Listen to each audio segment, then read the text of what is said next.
My name is Amber Kroll, and the character that I chose from my book is the main character, Martin, and he is also called Ghost Boy. If I had to describe Martin in three words, it would be lonely, frustrated, and full of guilt. I chose the word lonely because he doesn't have anyone to talk to. The people around him don't realize that his intelligence is coming back and that he's understanding what people are saying.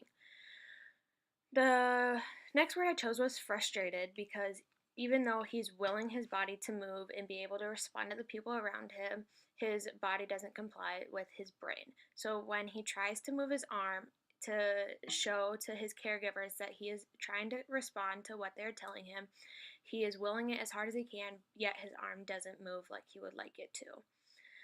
I chose the phrase full of guilt because Martin feels guilty about what is happening with his family. He knows that he's driving a wedge in between his parents because of what has happened to him.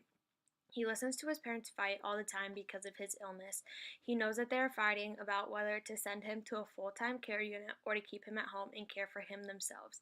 He feels bad because he knows that the reason that his mom and dad are fighting is all because of him. I can personally connect to Martin because when I was little, I was in and out of the hospital all the time. The doctors couldn't really figure out what was wrong with me, and it was really frustrating for my family. Martin is the same way because the doctors can't figure out why he was sick and they can't figure out how to get him to communicate better with people. During my hospital stays, it was really frustrating for my family because there was no money coming in, it was missed work, there was bills to be paid, and I was never at home.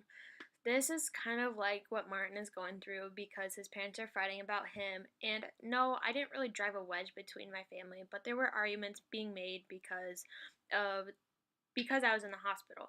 So I can relate to Martin as though he feels like he is making it harder on his family than what it needs to be and that the doctors can't figure out what is wrong with him.